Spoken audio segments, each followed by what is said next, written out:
Well, wonderful. Good afternoon. I'm Senate Republican Leader Mark Johnson. And on all the chaos that you're hearing down here at the Minnesota State Capitol over the last few weeks, we wanted to make sure that folks back at home were aware and know that we are focusing on the needs of Minnesotans first. And that's why we're here today to introduce our agenda, the Republican Senate agenda of Minnesotans First. For the last 2 years, Democrats have put government and their political allies first and passed the costs on to hardworking Minnesotans. Minnesota's first agenda puts hardworking Minnesotans at the front of the line by balancing the budget without tax increases, demanding accountability for agencies to stop waste, fraud, and abuse, and putting families first by reducing mandates and lowering costs. There are really 5 planks to our Minnesota First agenda, and we've got the leaders here today to walk through and explain each one of those. So I'm going to turn this over to Senator Dames to begin with the first one. Senator Dames. Well, thank you, Senator Johnson. I truly do appreciate it. I'm Senator Gary Dames. I represent Senate District 15 out in western Minnesota. One of the things that we're reading a lot about and hearing a lot about from our constituents is the impact that inflation is having on our cost of goods and services. And this has been a real, this is really an issue with a lot of our families in Minnesota, even rural, both rural and the metro area. So in the last 2 years, we've noticed that the Democrats have repeatedly put their special interest groups, their political allies, before helping Minnesotans with the issues that they have. One of the things that's been happening is they've been using the budget and they've been using the policy avenue to pass budgets and policies that are certainly not in the best interest of the average Minnesotan. And that's causing the cost of energy, health care, housing, and starting and running a small business, and that's a real issue. To help Minnesotans with the high cost of living, we're going to look at ways to manage the cost of energy, and we're going to be looking at renewing reinsurance, addressing the housing issues, looking at tax changes for child care, and also taking a look at a lot of the new fees, taxes, and regulations that were implemented in the last 2 years have put a real burden on businesses and what they can do, and puts a real burden on the average Minnesotan. In the last 2 years of government, we've had a large growth that's hampering our economic viability and rules and regulations that are making it really hard for people to survive. One of the things that we're noticing is the government growth is hampering our economic vitality, and regulations and fees are hampering us one at a time. With that said, I'm going to turn it over to Karen Housley. Senator Housley. Thank you, Senator Dames, Senator Karen Housley. And my portion of the Minnesota First press conference is reining in spending and controlling government growth. Just to recap, 2 years ago, Minnesota had nearly an $18 billion surplus, and that historic budget position could have helped fuel the growth of Minnesota's economy. Instead, under complete Democrat control, they spent it all. On top of that, during this time, they increased the budget by $19.3 billion. That's a 37% increase in just 2 years. I'm just going to say it, that the runaway spending of the Democrats the last couple of years is giving us huge deficits into the future, and Minnesotans cannot afford it. It's already making it harder for Minnesotans to get by. This out-of-control spending and unsustainable growth of the state budget has led to tax increases, fee hikes, and pretty much tells us that the Democrats are not at all interested in putting the needs of Minnesota first. I'm telling you right now, we will not vote for a budget that increases taxes on Minnesotans after the Democrats already raised our taxes in 2023 by $10 million. The governor's budget proposal is actually a net increase on taxes paid by Minnesotans, as it just shifts the cost for state programs onto counties and school districts. I was just with my county last night, and Our counties are not happy about this shifts that the governor has in his budget. Minnesotans have had enough of this tax and spend agenda. Instead, Minnesotans want tax relief. We want tax relief that puts Minnesotans first. Finally, we need to be repealing our taxes like the gas tax inflator, getting rid of the tax on tips, and creating a government efficiency board that shows Minnesotans that their tax dollars are not limitless. And with that, we have Senator Jordan Rasmussen. Thank you, Senator Housley. Good afternoon. My name is Jordan Rasmussen. I'm a senator from Fergus Falls. And one of the big concerns that our caucus also has is around waste, fraud, and abuse. And we agree with former U.S. Attorney Andy Lugar that Minnesota has a fraud problem. And Minnesotans are generous, but they expect their tax dollars to go to the intended purpose and not to fraudsters. And it seems like on a daily, weekly basis, we have news stories of waste, fraud, and abuse where people are stealing Minnesotans' hard-earned tax dollars, and it's time that state government treat that money like it's their own money and put Minnesotans first by ending the fraud at the state government level. A few of the proposals that Senate Republicans will be offering this session is around a statewide Office of Inspector General, in addition to strengthening the Office of the Legislative Auditor to annually review agencies and ensure that their recommendations have more teeth. And additionally, we will be looking at bolstering anti-fraud efforts across government grants and ensuring that agencies are committed to implementing the regulations that are put on them by state statute and their own rules. So with that, I'll be handing it over to Senator Kroon. Hello, everybody. I'm Senator Michael Kroon. I have the privilege of representing the good people of Blaine, Ham Lake, Lexington, and Columbus. I'm here to speak on the issue of public safety. Democrats have made Minnesota less safe over the last couple years by passing soft on crime legislation that reduces sentences and releases violent felons from prison early. The get out of jail free card went way too far. Minnesotans deserve safe communities to live, work, and go to school. And we are committed to delivering on what Minnesotans need, not what far-left activists want. Every Minnesotan should feel safe in their home and their community, and that simply isn't the case right now. Before this gets out of hand, we need to repeal the soft on crime bills passed by the Democrats. Instead, we want to get tougher on crime, have tougher penalties on violent and repeat offenders, and our budget should invest only in proven strategies to stop and deter crime. And with that, I'll turn it over to Senator Julia Coleman. Good afternoon. My name is Julia Coleman from Senate District 48. As part of the Minnesota First agenda, we'll be focusing on putting students first, strengthening families, and protecting children. One thing is clear from the recent education changes. One-size-fits-all mandates do not serve our schools and our students well.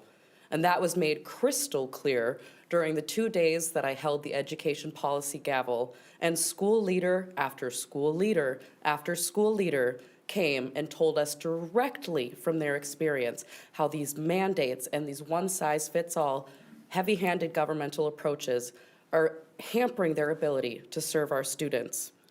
It is incumbent upon us to ensure schools have the local control needed to best serve their specific students and teachers' needs, and that's exactly what we're going to focus on. Putting students and parents first is our top education priority this session. The very future of our state depends on making sure our students are safe and successful. Republicans will propose a pause on mandates, adjusting funding to address disparities, and look to improve school safety for staff and students. And I'd like to turn it over to Senator Jasinski. Thanks, Julia. Senator John Jasinski from Faribault, Otana, and Waseca area. Putting Minnesota's first is something we're hearing across the state. Minnesotans are tired of government that put their self first. Our plan is to help Minnesotans with the right cost of living, rein in the spending and control government growth hold government accountable, and stop the waste, fraud, and abuse. Keep our communities safe, put students first, strengthen families, and protect our kids. When you take these proposals together, these are common sense ideas that Minnesotans can support and make things easier and hold government accountable because they are putting Minnesotans first. With that, we'll take questions. A lot of talk about putting Minnesotans first, but not a lot of detail. So, can you give us any details on any of these things? Thank you, and this is really, The bill list, yes, you have in the back. Oh, thank you. is that one that we're gonna be passing out as well? It's in your box. So you'll have it there, Rochelle. My God. But we've got, I mean, when you look at the list, when you talk about public safety, you know, Senator Cruen talked about the MRA, get out of jail free, issue that we had with law enforcement. You know, that was, it wasn't law enforcement, it was the MRA, get out of jail free, issue that we've had over the last year. We had a lot of opposition against that. Senator Warren Limmer and Senator Cruen talked a lot about that last year. Talk about the energy, the A+ energy plan that we had. You know, talking about bringing down the cost of living for Minnesotans. We could talk about the nonprofits. You remember over the last 2 years, all the money that went to nonprofits that didn't have any accountability to them. What are we gonna be doing that? So senators are working on bills right now to address the issue of waste, fraud, and abuse that we have. Students, look, we talked about that with Senator Coleman, about what's happening in our schools right now and how concerned our teachers are and how concerned our superintendents are about what's happening in those schools. So we have bills to address each one of these different areas that we've been hearing from Minnesotans over the last 2 years. It's fallen on deaf ears as the Democrats have had their trifecta. And finally, we have an opportunity to put Minnesotans first again. And so I know you don't like that term, but for us, that is our top priority. Senator Johnson, you guys are obviously gonna need some bipartisan support coming up here to pass some of these. Would you be willing to comment on the Blue Dog Caucus and your faith in their ability to, you know, vote across the aisle on some of these? Certainly. So for the last 2 years, as you're aware, there have been many votes that have been passed on a strictly party line basis, 34-33. Democrats controlling the agenda. And that means that they've spent $19 billion of our surplus. They have raised taxes by $10 billion on that one. The mandates that have gone on. Look, we have fought hard against these things. And each one of those Blue Dog members, the 8 that have put up their hands and said, hey, we're gonna work in a bipartisan manner, have not been doing that over the last 8 years. So I do not believe that that's gonna happen. They can talk about it, they can write up press releases, but to me, it's not worth the paper it's written on until there's action behind that. And we gave them a test this week, on Monday. We had the opportunity for the Blue Dogs to stand up and say, for the institution, we are going to vote with Republicans and hold Senator Mitchell accountable. And what did they do? They lined up again on a party line vote. So I haven't seen any action of the Blue Dog Caucus. I'm hoping that we can work together, but so far it's been more words than actions. What about waste, fraud, abuse? Could that be one of the obvious bipartisan thing, Office of Inspector General and Legislative Auditor? Those things seem like maybe they have bipartisan interest, yeah? Yeah, thank you. Yeah, thank you for the question. I do think when we're addressing waste, fraud, and abuse, there's opportunities for bipartisanship. We've had multiple proposals on a statewide Office of Inspector General, so I think that idea will have bipartisan support this session. In addition, you look at a bill that I've chief authored in the House, I've chief authored in the Senate, Representative Nash has worked on the House to strengthen the Office of the Legislative Auditor to ensure that agencies are actually following up on their recommendations. That bill and idea has bipartisan support. And then two, some of the proposals that agencies are bringing forward, I think also will gain our support as well if it involves accountability from our state agencies. How are you navigating right now? We've heard from the governor, Leader Murphy, said it was gonna be impossible to budget based on the president's memo that's now been rescinded. How are you navigating that with some of the uncertainty of what federal funding you might be getting. Want to talk about that? Sure. Yeah, go for it. So I get a chance to serve on the Health and Human Services Committee and as the Republican co-chair for the Human Services Committee. And we've asked our testifiers over the last couple of days, have they noticed any funding being cut off? And they've all said no. And when you look at the core programs, Medicare, Medicaid, those funding streams, from what the agencies are telling us, have been unaffected. And so, but what we do know is what the governor's budget has proposed, which is cuts for nursing homes, cuts for disability services, a $600 million plus cost shift onto counties that will raise property taxes. And so again, I think we're going to be focused on what's happening here at the state capitol and what we can do to make sure we're putting Minnesotans first. What about the president also firing a bunch of inspectors general? Isn't that ironic that you're trying to add them here in the state and federally a bunch were fired in the middle of the night in DC? For us, the issue and our concern with having an Office of Inspector General is about ending fraud. And Minnesota, as Andy Lugar said, has a fraud problem, and we have been an outlier. But some of that's federal funds, like Feeding Our Future was federal money that came through, so doesn't it help to have federal partners and inspectors general? I think, for us, we're focused on strengthening our anti-fraud infrastructure here. And when you look at Feeding Our Futures, those were dollars that a state agency were handing out to providers and not even doing site visits. In one of the communities that I represent that has about 2,500 people, there was a fraudster who's claiming they were feeding 2,000 kids a day. A simple Google search from an MDE employee could have figured out that that was potentially fraud. So we need to make sure that our state agencies are following the law, are doing what they're supposed to do to protect tax dollars regardless of if it's coming from a state or federal source. Senator Housley, can I ask you a little bit more to expand further on what counties are telling you about the governor's proposal? Is that related to the transportation cost proposal for special education? Is it the disability waivers?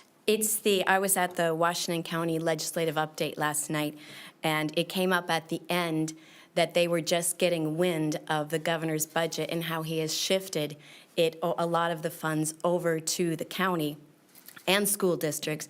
That's going to increase the county property taxes.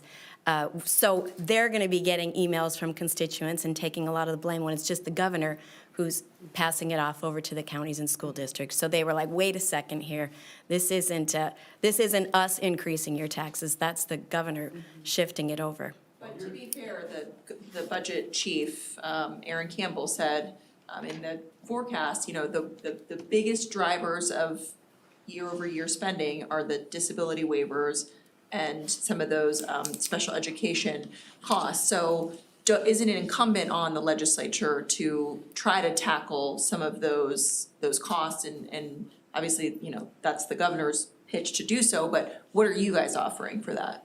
And we just talked about it briefly in caucus before we came down here, and Senator Abler was passing out his spreadsheet on which departments at DHS, which agencies were getting the shifts. So we're going to do a press conference on it later once we dive into the numbers more to answer your question. Part of what went into the federal freeze that created all the chaos earlier this week was wanting to root out some of the federal diversity, equity, and inclusion initiatives in federal programs.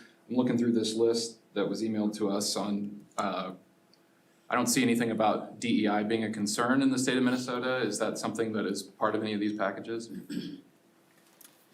Well, that hasn't been a focus of what we're working on. The president has his own agenda right now, but what we're really focusing on is making sure that Minnesota families are taken care of.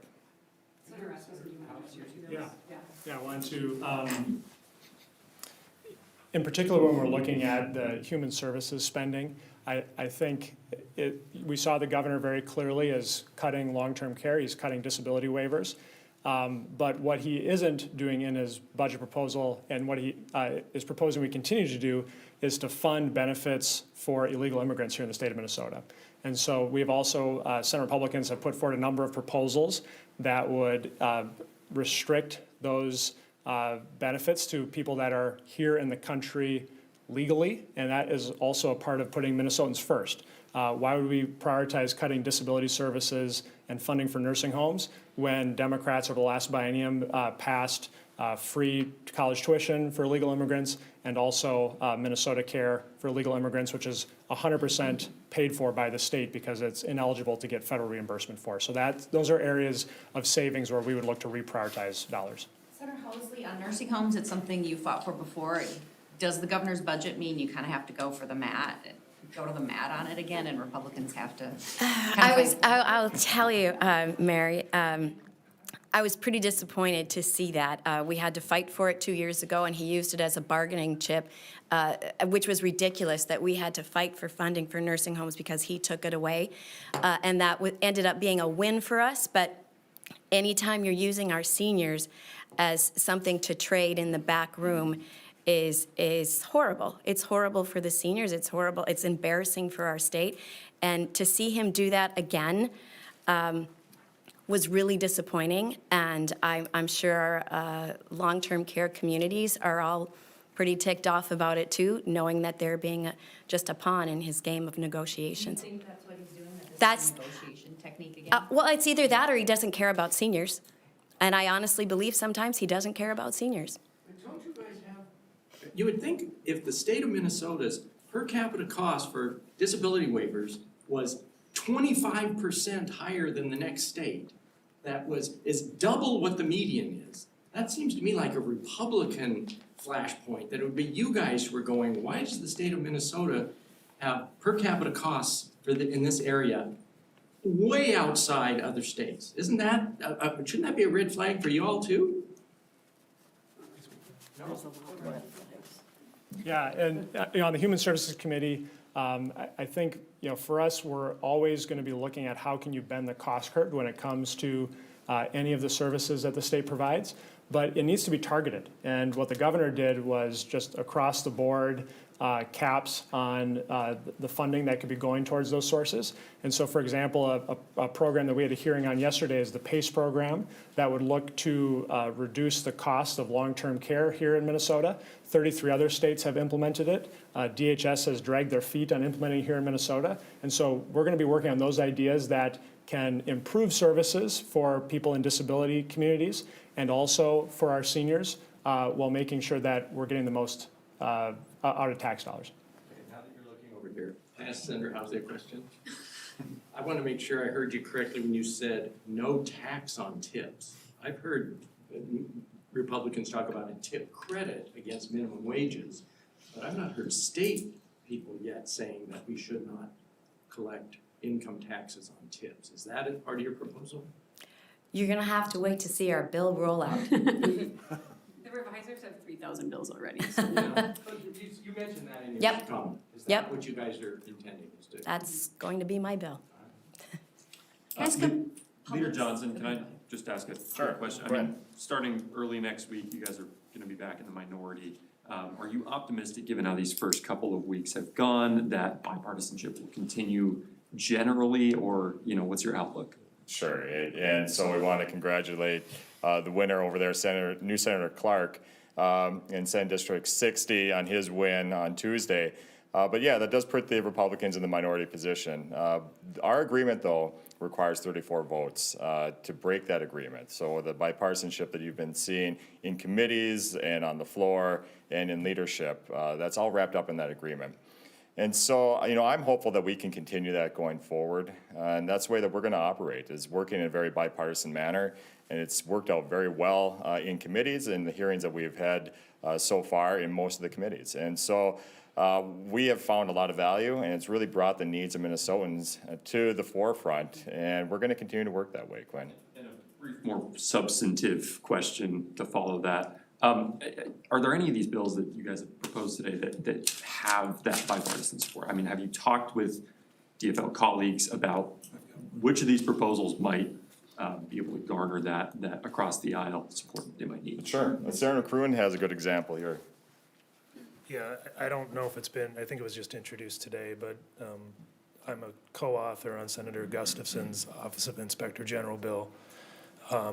And I look forward to working with her on a bipartisan manner to get our waste, fraud, and abuse under control. I just want the problem to be fixed, and I'll work with whoever I need to work with to make that happen. And I know our caucus is going to have bills on that as well. And I think ultimately, given the House situation, we're all going to have to work together, and it might be some combination of those bills.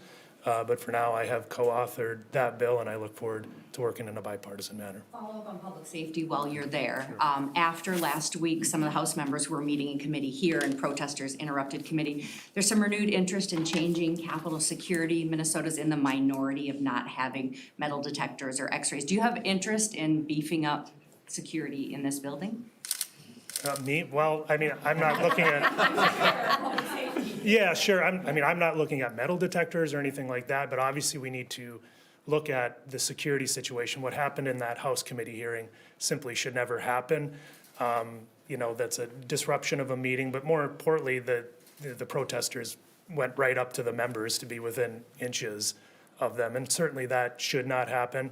That was the House, that wasn't the Senate, and so we have a different sergeant at arms here in the Senate and a different security structure. We'll be in communications. I'm confident that a scene like what happened in the House won't happen in the Senate. So is the Senate talking about that? Have you heard the rumblings about this?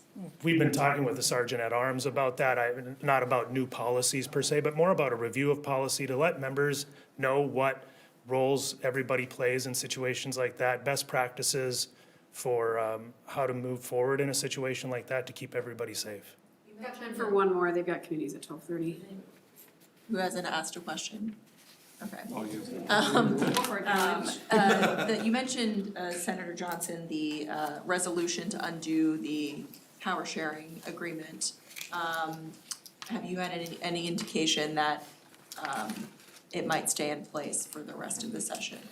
Well, I think you heard earlier in the session, Senator Murphy was talking about this being a longer-term solution to the closeness within our body in the Senate. So I hope that continues. Unfortunately, last night, we heard some other, more definitive terms. It sounded like they intend to end it. But, until we hear official word and see a vote, we're going to continue to work together on these issues going forward. So thank you, everybody. Really appreciate you coming down. Yep.